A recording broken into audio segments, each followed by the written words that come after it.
اسلام کے فہم میں سیرت نبوی صلی اللہ علیہ وسلم کی اہمیت ہے۔ سیرت نبوی صلی اللہ علیہ وسلم کے مطالعے کا مقصد محض یہ نہیں ہے کہ تاریخی واقعات سے آگاہی اور عہد نبوی صلی اللہ علیہ وسلم میں پیش آنے والے حوادث کا اجمالی یا تفصیلی علم ہو جائے۔ اس لیے سیرت نبوی صلی اللہ علیہ وسلم کے مطالعے کو دیگر تاریخی مطالعات کے حیثیت دینا اور حضرت صلی اللہ علیہ وسلم کی سیرت سے اس طرح واقفیت حاصل کرنا جیسے کسی خلیفہ کی سیرت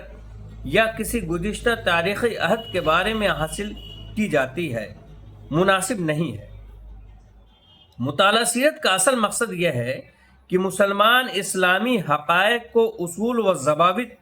اور احکام کی حیثیت سے نظریاتی طور پر سمجھ لینے کے بعد انہیں حضرت صلی اللہ علیہ وسلم کی حیات طیبہ میں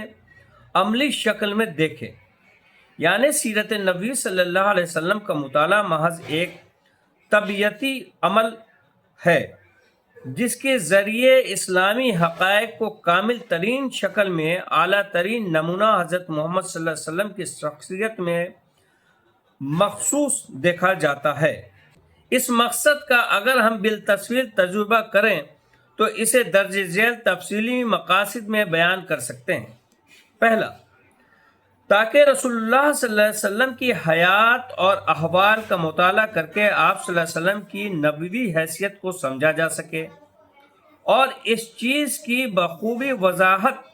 ہو جائے کہ آپ صلی اللہ علیہ وسلم محض ایک عبقری شخصیت کے مالک نہ تھے جس کی بنا پر آپ صلی اللہ علیہ وسلم کو اپنی قوم میں عظمت حاصل ہو گئی تھی، بلکہ آپ کی اولین حیثیت رسول کی تھی اور اللہ تعالیٰ نے آپ کو وحی اور خصوصی تائید سے نوازا تھا۔ دوسرا، تاکہ انسان کے سامنے اعلیٰ و اشرف زندگی کے ہر معاملے میں عظیم نمونہ موجود رہے اور وہ اسے اپنا دستور اور جائیدہ منزل بنا لے۔ یقیناً انسان جب بھی زندگی کے کسی پہلو میں اعلیٰ نمونہ کا متلاشی ہوگا اسے واضح اور کامل ترین صورت میں رسول اللہ صلی اللہ علیہ وسلم کی حیات طیبہ ہی میں پائے گا۔ اسی لیے اللہ تعالیٰ نے اسے پوری انسانیت کے لیے رہنما بنا دیا ہے۔ قرآن کی سورہ احزاب کی 21 نمبر کی آیت میں اللہ رب العزت فرماتا ہے، در حقیقت تم لوگوں کے لیے اللہ کے رسول صلی اللہ علیہ وسلم ایک بہترین نمونہ ہے۔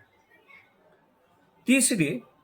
تاکہ انسان سیرت رسول اللہ صلی اللہ علیہ وسلم کا مطالعہ کر کے اس کتاب الہی کو سمجھنے اور اس کی روح اور مقاصد سے آگاہی حاصل کرنے میں مدد لے سکے۔ اس لیے کہ قرآن کریم کی بکثرت آیات کی تفسیر و توضیح رسول اللہ صلی اللہ علیہ وسلم کے ساتھ پیش آنے والے واقعات اور ان کے سلسلے میں آپ صلی اللہ علیہ وسلم کی رویوں سے ہوتی ہے۔ چوتھا، تاکہ مطالعہ سیرت کے ذریعے ایک مسلمان کے پاس عقیدہ، احکام اور اخلاق سے متعلق صحیح اسلامی تعلیمات کا ایک واضح ذخیرہ ہو جائے، اس لیے کہ حضرت صلی اللہ علیہ وسلم کی زندگی اسلام کے تمام اصول و احکاموں کا عملی نمونہ تھی۔ پانچواں، تاکہ داعی اور معلم کے سامنے طریقہ ہائے تربیت و تعلیم کا ایک زندہ نمونہ رہے، اس لیے کہ حضرت محمد صلی اللہ علیہ وسلم ایک خیر خواہ معلم اور عظیم مربی تھے جس نے دعوت کے مختلف مراحل میں تعلیم و تربیت کے نفع بخش اور پاکیزہ طریقے اختیار کرنے میں ذرا سی بھی کوتاہی نہیں کی۔ حضرت صلی اللہ علیہ وسلم کی سیرت طیبہ کا مطالعہ کرنے سے مذکورہ بالا تمام مقاصد پورے ہو سکتے ہیں، اس لیے کہ آپ صلی اللہ علیہ وسلم کی حیات انسانی زندگی کے انفرادی اور اجتماعی تمام پہلوؤں پر حاوی تھی۔ اس سے ایک ایسے نوجوان کا نمونہ سامنے آتا ہے جو کردار کا صاف ستھرا اور اپنی قوم کے لوگوں اور معاشرے کے افراد کے ساتھ امانت دار ہے۔ ایک ایسے داعی کا نمونہ سامنے آتا ہے جو لوگوں کو حکمت اور عمدہ نصیحت کے ساتھ اللہ کی طرف بلاتا ہے اور اپنے پیغام کی تبلیغ کے راستے میں پوری طاقت صرف کر دیتا ہے۔ ایک ایسے سربراہ حکومت کا نمونہ سامنے آتا ہے جو پوری مہارت اور انتہائی حکمت کے ساتھ معاملات نپٹاتا ہے۔ ایک ایسے مثالی شوہر کا نمونہ سامنے آتا ہے جو اپنی بیوی کے ساتھ اچھا برتاؤ کرتا ہے۔ ایک ایسے باپ کا نمونہ سامنے آتا ہے جو اپنی اولاد کے ساتھ پیار اور محبت سے پیش آتا ہے۔ ایک ماہر فوجی، سپہ سالار اور زرک سیاست داں کا نمونہ سامنے آتا ہے۔ ایک ایسے مسلمان کا نمونہ سامنے آتا ہے جو اپنے رب کا عبادت گزار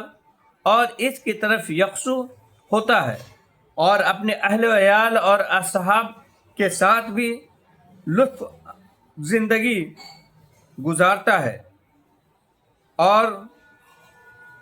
وقت و بارکی کے ساتھ دونوں پہلوؤں میں توازن قائم کر رکھتا ہے۔